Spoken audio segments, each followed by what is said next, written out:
Introducing CyberArts to public education. The graphic power of computers is growing exponentially. NanoPolygons will eventually emulate the real-world mirror instancy. By Ron O'Cook in the early 1990s, somewhere in Pasadena, California, there were international conferences held on a budding concept called CyberArt. It was the place where America's leading communication scientists, entertainment professionals and media artists gathered for exploring and exchanging ideas, techniques, and knowledge about cutting-edge technologies and creativity.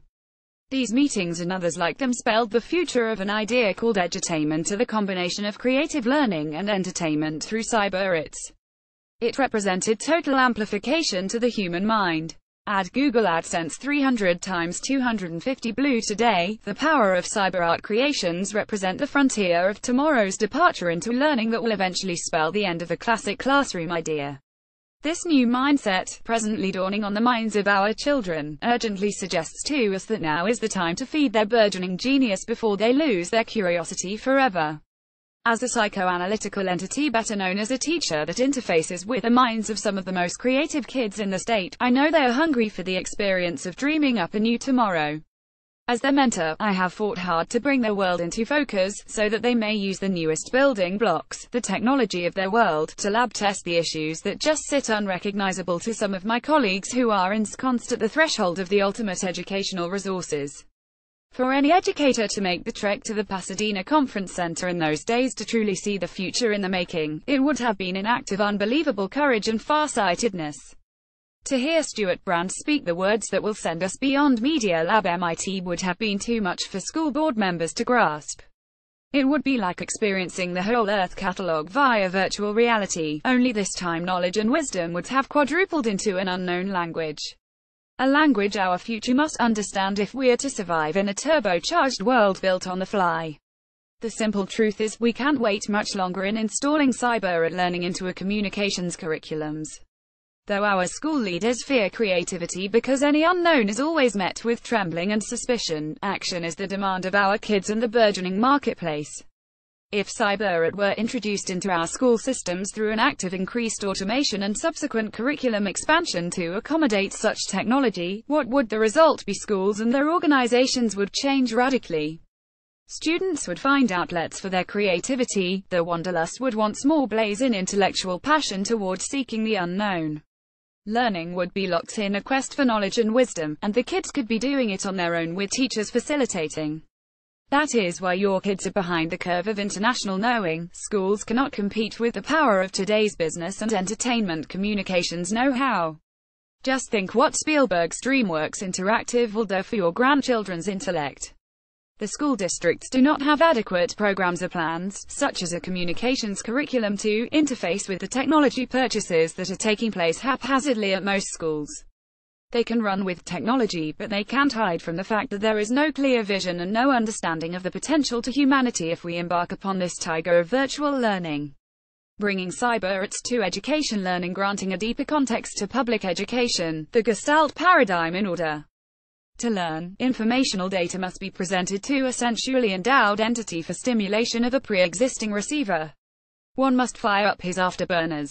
Interest should then be established that provides the perceptive system a contrast against background and foreground information stored in its instinctual memory to amplify visual and intellectual acuity.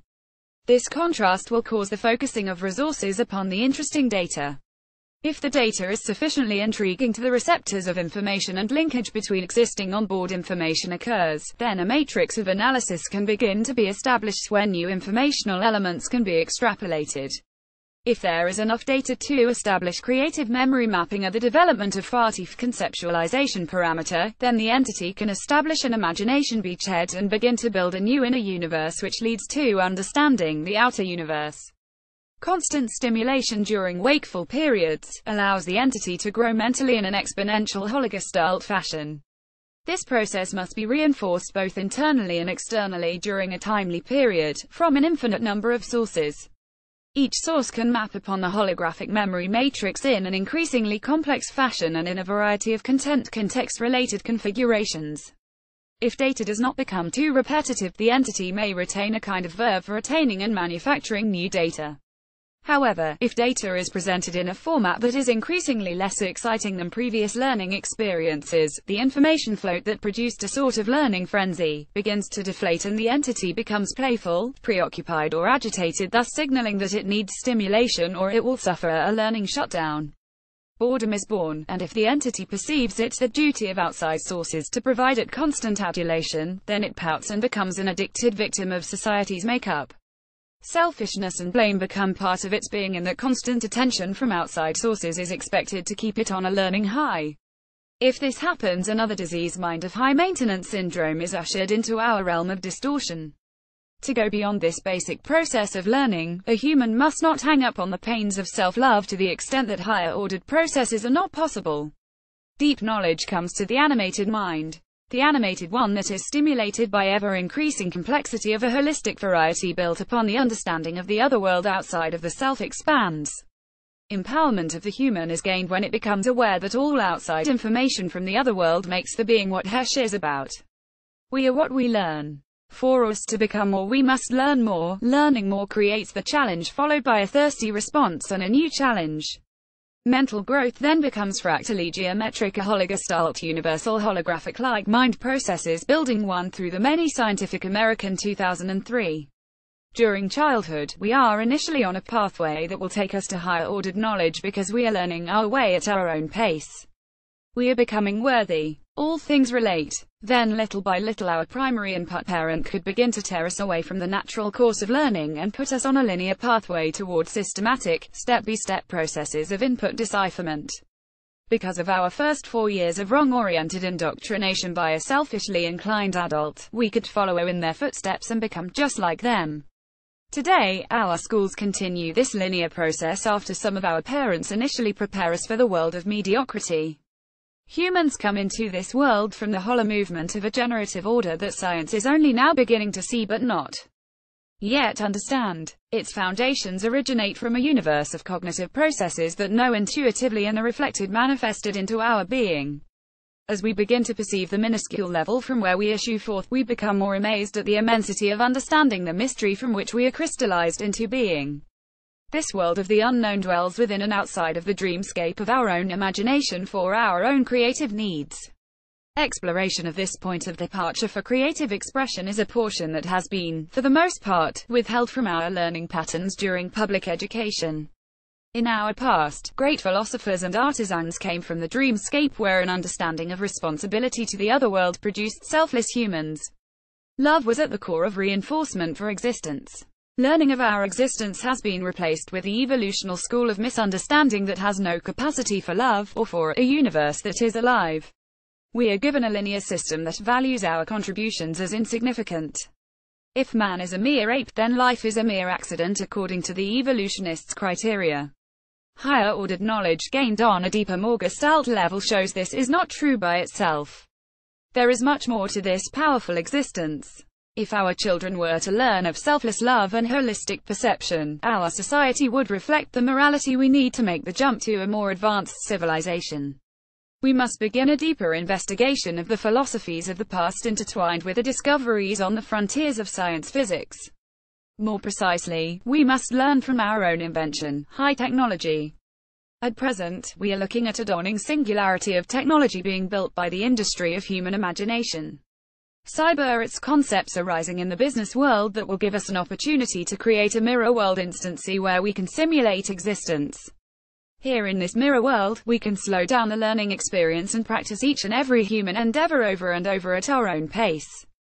The OmniGrid is coming to give us this great tool. This network will be beyond the internet and the next generation internet. The OmniGrid will give us a new wave of learning that each individual will be able to amplify upon. The implications of a constancy such as the grid, in the realm of information communications is far-reaching and awe-inspiring, when one contemplates the reality of current technological advances contrasted against the future's anticipated speed and need factors. Our world will soon be ultralinked to such a vast degree that the creation of information products and services will be almost instantaneous on every level and happen on a constant basis. Nations are already linked to nations on many interconnecting levels, governments to governments, businesses to businesses, people to people, and, someday in the far future, a universe to a super-universe, what some call mirror worlds. Through the amplification of information, humankind finally has the opportunity to dissolve the lines of nationality, racism, misinformation, propaganda, and misunderstanding. We can become a world community. Because of this expanded networking of info, all intelligence on Earth could soon know when one segment is leveraging processes of power and control at the other's expense. Perhaps man's next great step will be to come to grips with those who overstep the bounds of lusting for empires and conquest. A deeper knowing is spreading across all dimensions, and its geometric growth affects the developmental nuances of everything and everybody. The world is now fully engulfed in the proto-info-politics of the human intellectual utility, our knowledge reservoir. What will this saturation of necessary communicative noise bring to us? Rapid informational constancy is the catalyst to unbridled change. Nations that are not on board the turbo-technological trends that are electrifying the hearts of industry and the minds of businesspersons may find themselves close to catastrophe through revolt. When the people of other nations observe the quality of life experiences for the materially and information-rich populations, the desire to move quickly toward the enriched lifestyles will become overpowering.